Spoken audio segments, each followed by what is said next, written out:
The restaurant was dim, wrapped in the low hum of conversation and the clinking of cutlery. A single candle flickered between us, casting thin shadows across her face. She looked beautiful, too beautiful for the tension that sat heavy in my chest. The wineglass trembled slightly in her hand as she looked up at me with a strange calmness and asked, "Do you still trust me?" For a second the world froze. That question wasn't random. It wasn't small talk. It was the sound of something breaking, softly, quietly, but completely. My hand paused halfway to my glass, and in that stillness, I realized I didn't want to hear the answer to the question she hadn't said aloud. I forced a smile. "Shouldn't I?" I asked. Her lips parted as if to reply, but she closed them again, eyes darting toward the window. Outside, rain streaked against the glass, blurring the city lights into ribbons of gold and blue. The silence between us was louder than the chatter surrounding us. I'd noticed things lately. Her phone flipped face down during dinner, a change in perfume, her laugh becoming lighter when she texted someone late at night. I told myself it was nothing, that people evolve, that marriage isn't meant to feel static.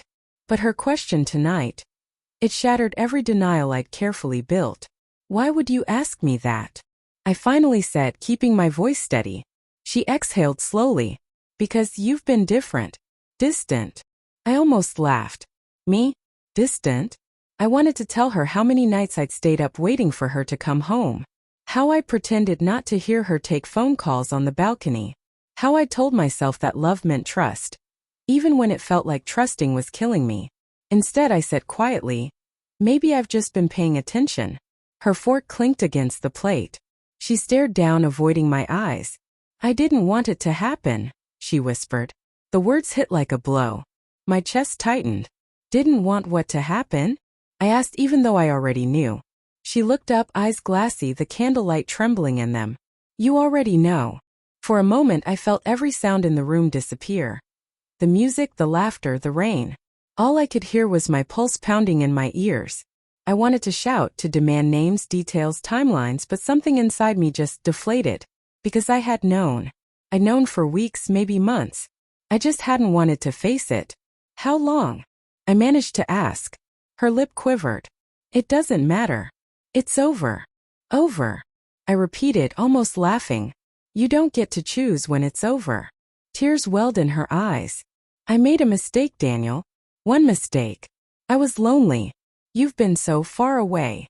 That excuse burned more than the confession. Lonely. The word echoed like a cruel joke. I'd been right there, working, trying, showing up, loving her even when I didn't understand what was happening between us. She said she was lonely, but she'd found comfort in someone else's arms instead of telling me. I leaned back in my chair, the realization hardening in my chest. "So you wanted to ask if I still trust you," I said. "You already knew the answer, didn't you?" She wiped at her tears. "I just wanted to be honest." "Honest?" I repeated, my voice low. "You don't get to call it honesty when it comes this late." The waiter came by, smiling politely, oblivious to the ruin sitting at table 12. I handed him my card without saying a word. My wife, my soon-to-be ex-wife, looked at me like she wanted to reach across the table, but I kept my hands to myself. "Daniel," she said softly, "please don't walk away from this." I looked at her, then really looked at her. Every memory flashed in an instant. The way she tucked her hair behind her ear on our first date. The way she'd whispered "I do" with trembling hands. The way she'd smiled at me like I was her entire world. Now all of it felt like someone else's life. "I already did," I said. "A long time ago. I just didn't know it yet." When the waiter returned, I signed the bill, stood, and took my coat.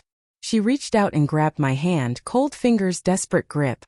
For a second I almost softened. Almost. Then I thought about all the nights I'd sat awake wondering what I'd done wrong. All the quiet lies she'd told me with a straight face, and I pulled my hand away.